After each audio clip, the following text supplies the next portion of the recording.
what's working, what's not working in the world of marketing. Fantastic. So, Joe, so first of all, thank you very much for having me on your show.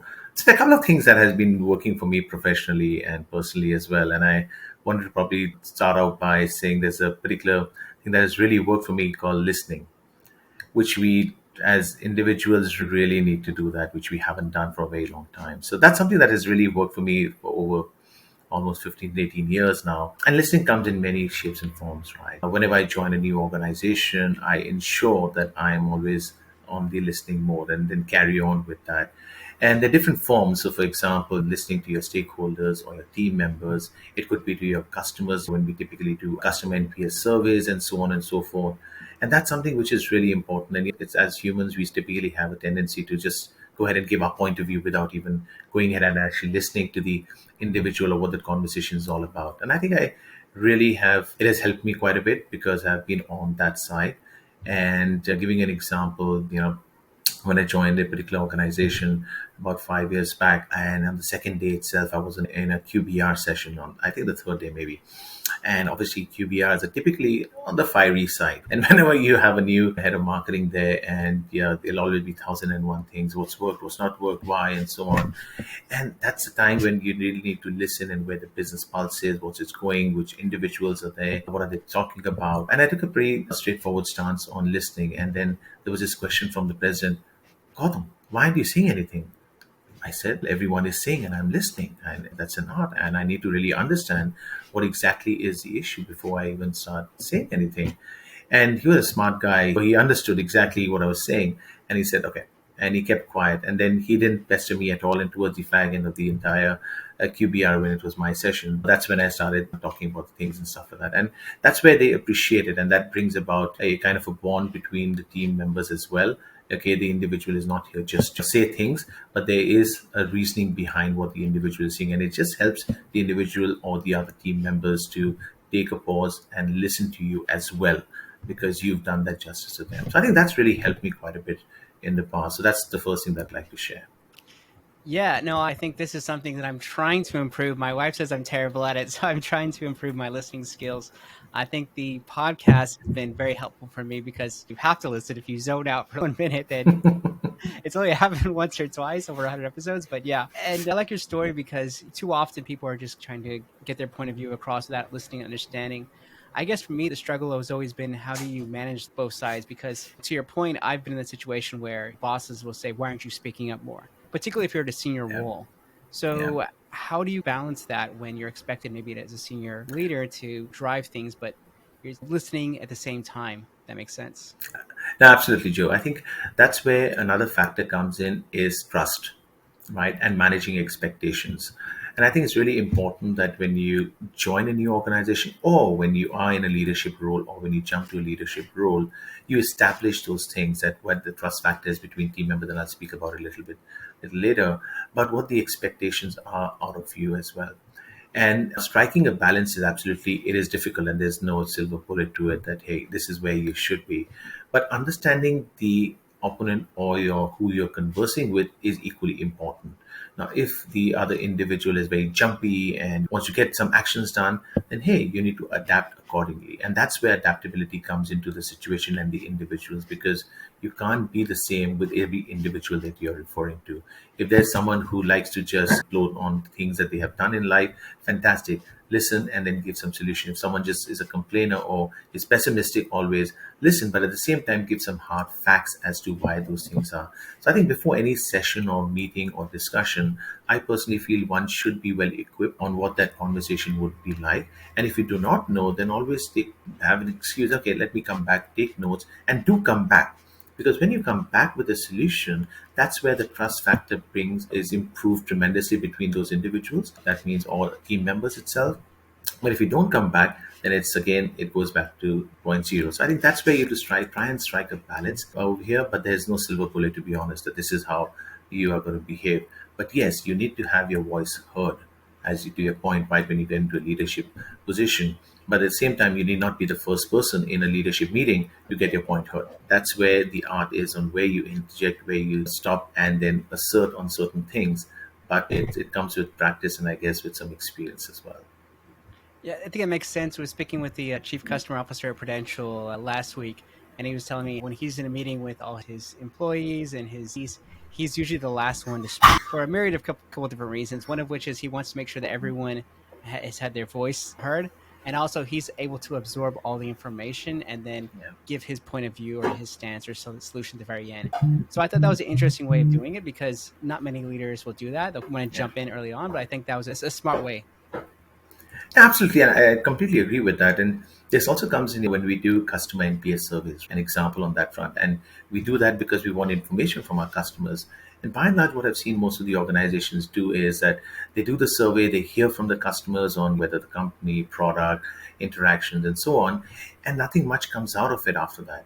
And that's where the big problem comes in, and the trust factor again comes in between the customer and the organization.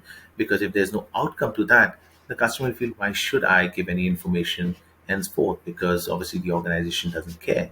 And that's why it's critical and paramount that within an X number of days or even maybe a month, different team members within the functions should go back to the customers itself with a proper resolution to the feedback that they have provided. And that's another form of listening as well, which is a little passive, but at the same time, that's where it opened doors to having conversations not only to solve the problems, but also on a new business solution or a possibility, which obviously many sales teams can take into account and become an door opener for conversations with existing customers for upsell and cross sell opportunities. So that's another form as well. Yeah, I'm glad you brought up interviewing customers because I think this is still a big gap I see with a lot of organizations is they think they understand the customer. They think they're interviewing them, listening properly, but in reality they're listening to their own thoughts in their own head and that's Yeah. conveying through the messaging. So I see this all the time. I'm brought in to fix a lot of companies' messaging issues because it's very much misaligned with how the customer conveys what are their kind of challenges they're talking about. So how do you better listen and better understand the customer? Because I think this is a common pain point that I see in a lot of organizations. Great. It's a great question, Joe. I think my take on that is that you need an individual, typically as either a sales or a marketing or any function that is there, which is in interaction with the customer. Again, it comes back to the fact that you have to keep quiet to begin with and listen to the real problem that's there, not come up with a solution instantaneously.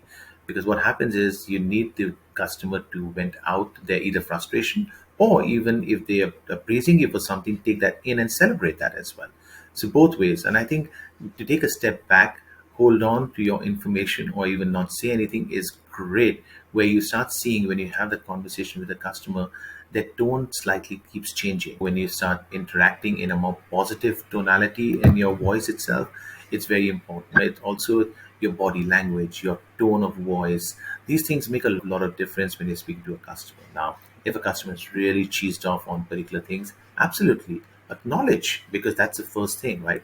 Acknowledge, but it's more important not only to acknowledge but get the solution, or at least let the customer see that you are making some inroads to a possible solution, because that's what is going to help you in the next conversation with a particular customer.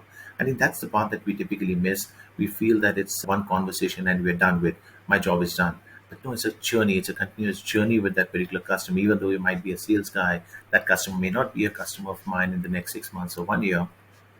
But that's not what it should be. It should be an organization. We represent organizations. And that's what we need to be honest to ourselves and to that. And that's why we need to have that continuous dialogue with our customers. So I think that's something which helps. But again, it's every individual is not tuned that way, Joe, as we all know. Everyone is different. And I think it is important for organizations to train the frontline colleagues in these particular aspects as well, because everyone does not have that experience. And I think they should invest in such kind of either trainings internally or even external trainings where the frontline team members understand how to manage such conversations. Typically, you have objection handling.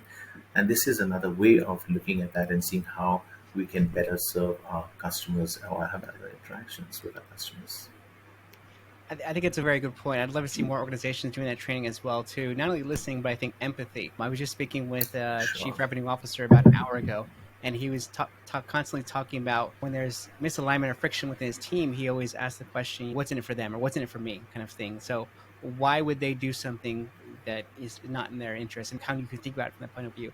And I think it's helpful from a sales point of view as well too, because I constantly see this day in day out. I train a lot of salespeople, and it's very clear what they want. They want to hit their numbers, they want to hit the quota, they want big bonuses and whatever, but they don't really understand it, what it is that the customer wants. And so that's where you get to things like aggressive selling and these kind of Yeah. very standard outreach messages that are just blanketed, because once again, there's no empathy there, there's no listening. It's just, okay, what can I push or what can I sell to you as quickly as possible?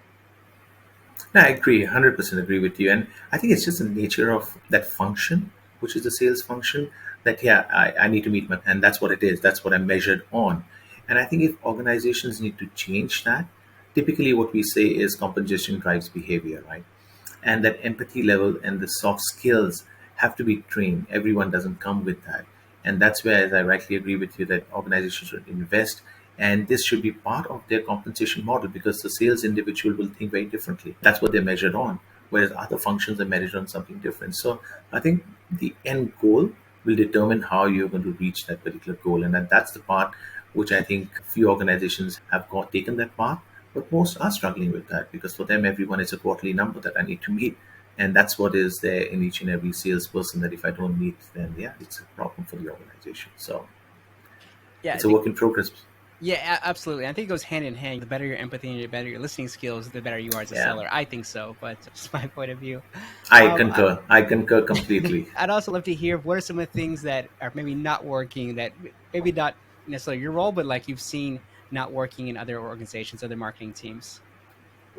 Sure. I think one thing which I feel that as a marketing organization, most of the functions need to work on is an outcome driven activity. Now, what I've seen mostly is many marketeers look at activities, marketing activities, as just an activity. They typically do not think what next. For me, marketing activity is not that particular activity, but what is the next two other activities that I'm going to go do to support this particular activity that I am doing. So if I'm doing a webinar, for example, what are the two other marketing activities that I'm going to be doing, which should be planned right now, immediately after the webinar is over? And that's the part which is what an integrated marketing is all about. And that's where you need to start looking at those aspects. And I think the other aspect also is that marketers need to be a little bit more outcome driven as well. I think most of us or marketers have moved on to that. But of course, a mid marketer may not be a numbers individual, a numbers person. And that's where it's important to train the individuals to look at numbers, how to look at their numbers. What does it really mean from a business outcome perspective?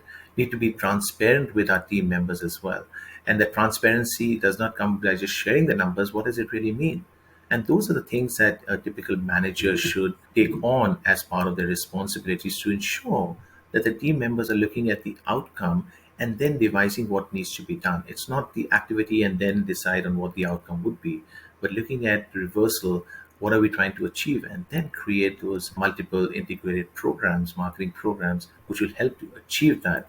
And one I would strongly suggest as well is that you need to always have a game plan, that if this does not work out, what else can we think of? But your mind should always be constantly moving as to, even if it's working, what next? How can we do better? Because that's what's going to come up, right? If today one of the activities have done really well and we present it with the entire board and everyone loves it, great results, the next question, awesome. So next year, I believe you're going to do better. You're going to get better numbers. And that's where, if you are able to articulate that, hey, this is what we can do, I think it again comes back to, it builds a trust between you and the stakeholders as well. They rely on you because they know you are a subject matter expert and you are thinking from a business standpoint, not only from a marketing standpoint. And I think we need to be attuned, or we need to be more business focused than only marketing focused, right? Because marketing is just a function in order to make sure that business as a whole achieves its goals that we've set out to. So I think that's something which is again a work in progress, which we see many organizations have not mastered it, but close to it. And many organizations are striving to reach that particular level. But it's obviously all marketers at different levels in their life and their career paths. And I think it's important for senior marketers to take on themselves to ensure that their team members are taking this approach to be more outcome driven rather than just looking at an activity as an activity. I completely agree. And this is something that I think, as you said, on the second part, being more business driven, I think that'll happen naturally. At least I've seen since COVID, as a lot of companies have been hit financially, the recessions and things like that. So marketing has had more and more pressure than I think previous years. to contribute to things like pipeline and revenue. So I think Yeah. that'll probably become more stronger as the situation continues. But going back to your first point of what's next, and this is something is my pet peeve, and I've been guilty of it as well. So I'll flog myself. I'll give you an example. Last year, we were running some branded podcast series for some tech companies. And so, like everyone else, we got very excited with the production and developing it and producing it and things like that. But what we didn't do a very good job, and I hold myself accountable, is thinking what's next. So now that we have this great episode, how do we distribute it effectively? How do we leverage it across social, across your newsletter, across sales? How do we use that in our upcoming initiative? And so that was a key learning for me, that what we should have been thinking about these next steps, because that would have made the initiative that much more successful. And now I've gone full steam ahead on the other side and really thinking about, okay, how can we integrate all these things into everything we're doing and not just having a one and done? Because I see this Mm. so many times with its events or webinars. It's like we got it out there, everyone celebrates, and then it just dies after that. It goes on some landing page that no one ever sees, and then that's the end of it. So I completely agree with you.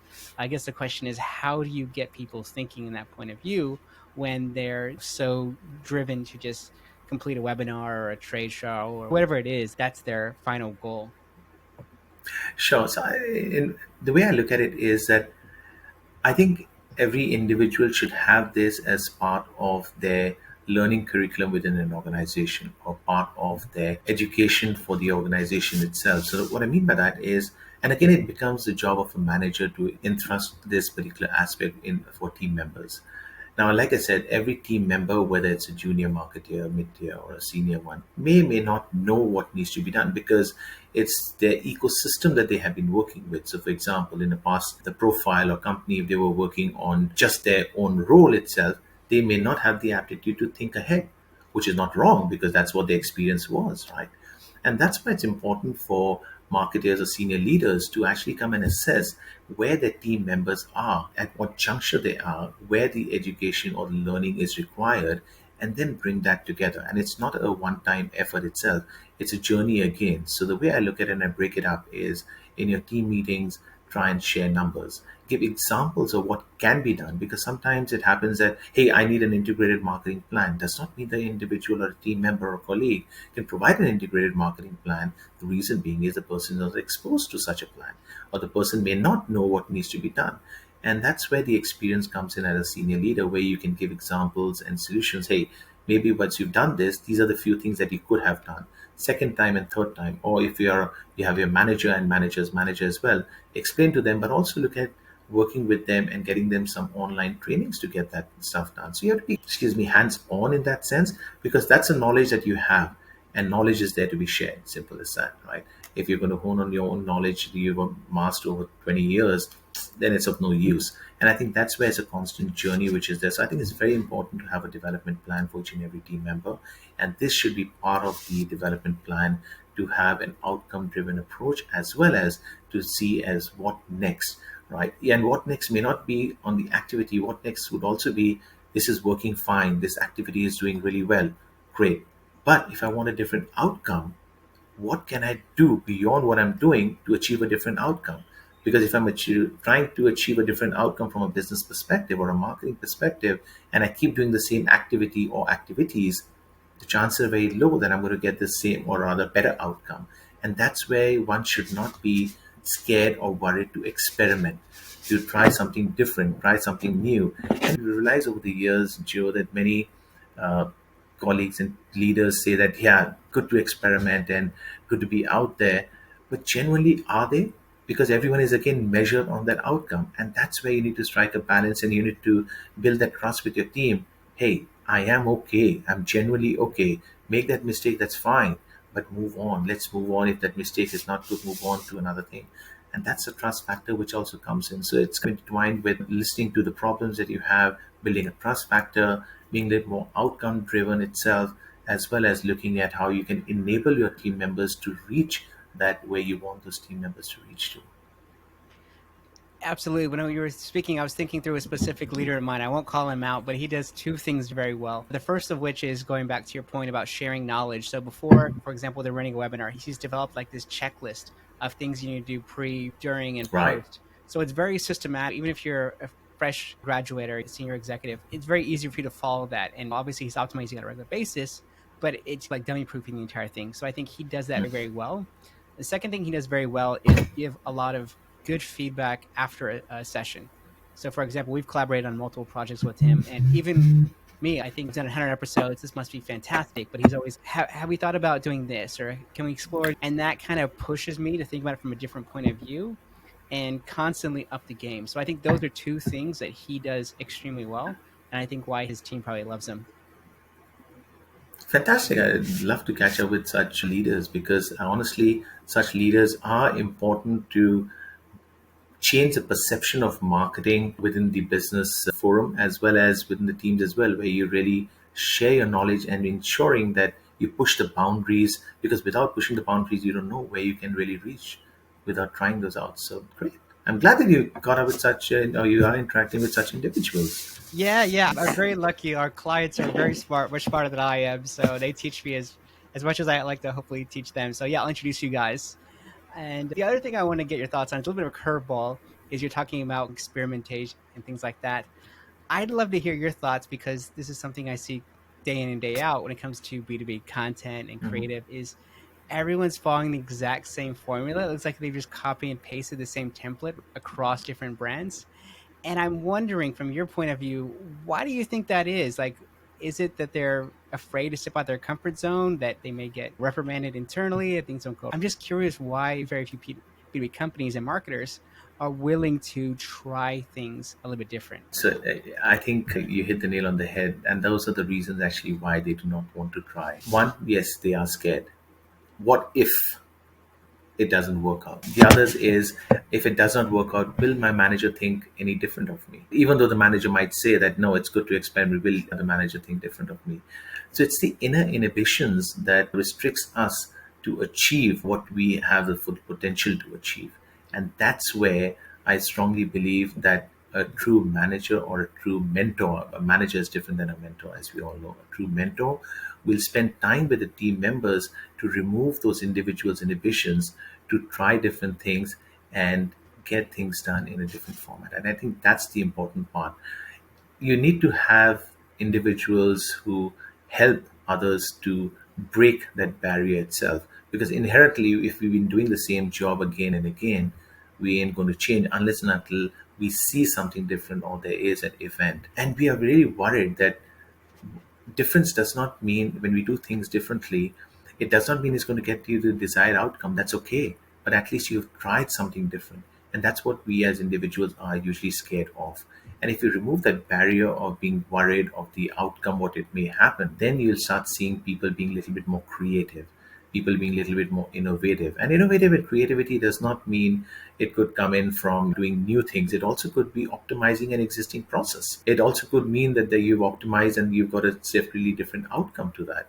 And that's where it's a learning, it's a journey itself.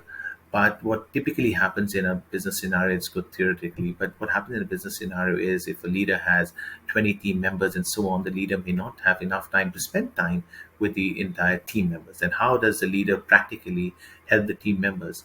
And that's where I feel that the leader needs to spend at least 30 to 40% on the team itself. Because when you have a high functioning team who are creative, who are outcome driven, your job is almost done as a leader, because you know that then you can really focus on other things which is beyond this, and your team can easily manage that.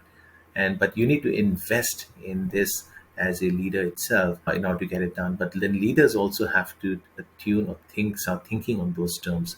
And that's where I think it's important to have influencers who can influence these leaders as well.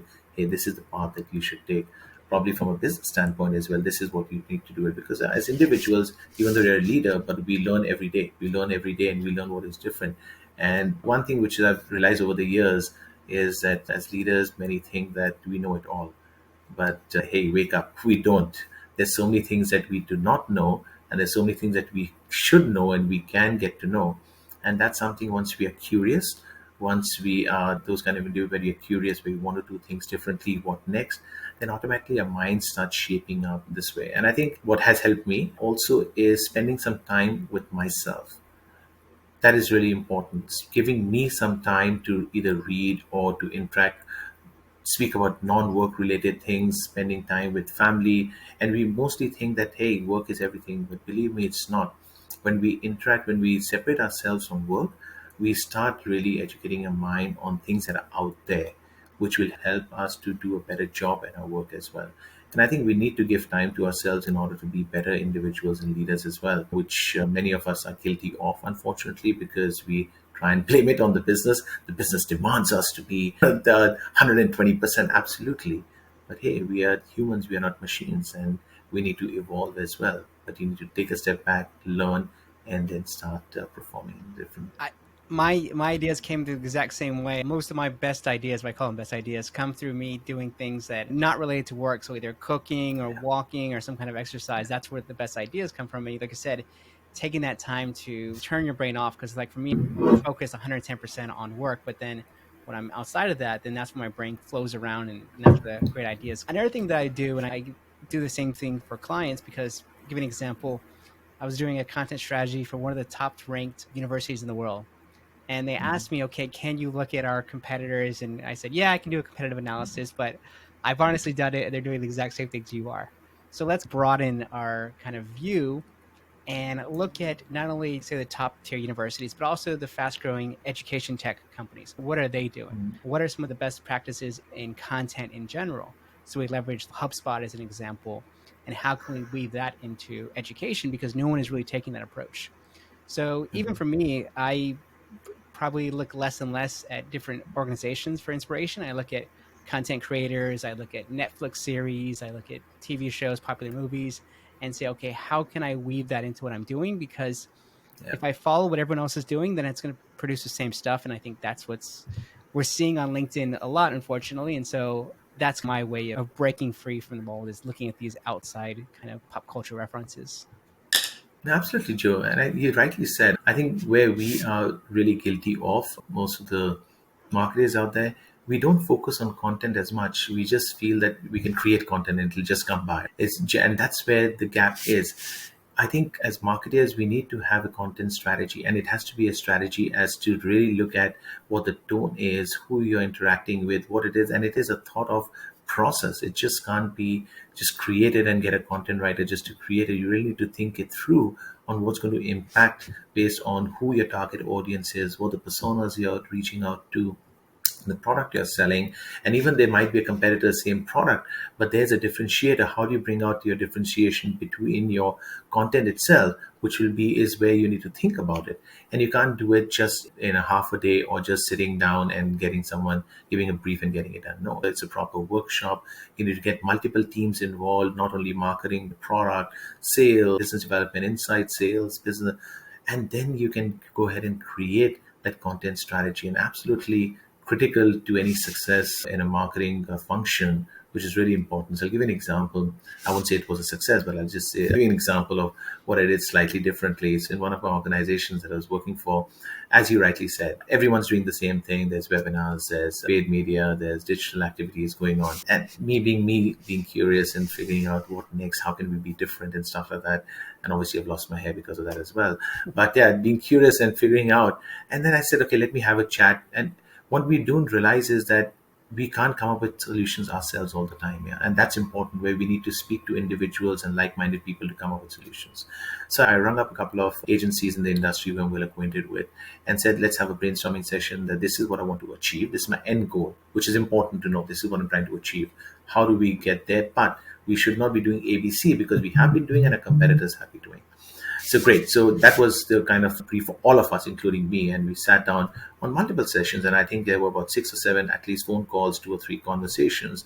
And then we came up with, okay, let's just do something different. Anyway, it's a B2B industry, but we are all individuals that we are interacting with. Though it's a functions B2B, but it's still B2B2C in that sense. So we said, okay, let's look at our use cases that differentiates us from the other competitors out there. And the format, the delivery format, would be in a comic strip format, where we look at the end customer's customer, which is from their perspective, and then giving them a use case of how an end customer really benefits from the tech that we provide, being an enabler, and how, in this case, let's say a bank who's our customer, how they enable and how they make sure that our end customers benefit from it. So a simple example like loan originations, each and every bank, every small SMEs or large organization requires loan. And then we created a scenario whereby a SME business owner wanted cash injection into the business, and he obviously uses digital banking, and he was contemplating what to do, and then he looked at his app and there was an ad out there itself on a pre-approved loan. And then we defined the process in a comic strip of how that process went through in three equal simple steps, and how he was required to get that loan and how it impacted him personally, because after getting the loan, his personal life improved and he could take his family out for a vacation. So, touching the human side of the things actually really resonates with end customers out there. And that's something that we wanted to bring out, that using human side and how do we bring it back to business and how that's going to help them, because that's something that resonates well with any individual, whether it's a customer or customer's customer. So we wanted to bring that out together. Yeah. So we did that and we got some good interactions, responses, and it's a work in progress. It's a journey. Again, it's never one activity, right? It's a journey and what next and so on. But just to share with you what we did, something different which has not been done in the industry, and it brought about the human side of the business, which was beneficial. I love it. I'm going to steal that framework from you because I think it's something I try to encourage from a lot of like clients is to put yourself in your customer's shoes. I like the idea of the comic strip to simplify it, humanize it, and it's something they can Yeah, remember. Because otherwise, you do these exercises and then it's one ear out the other. So exactly. I love that, and I think it's one of the reasons I always enjoy our catch ups. You're always thinking about it in a progressive way. So I really appreciate you coming on the show and sharing these great insights with us. Thank you, Joe, for having me over. It's always a great session with you, whether it's over coffee or whether it's digital or otherwise. And I look forward to many more sessions. But thank you for having me over. Yeah, absolutely. Always appreciate catching up. And for everyone watching and listening, feel free to share today's episode. So many great practical tips and insights in here. So thank you guys so much. We really appreciate the support, and we'll see you on the next episode.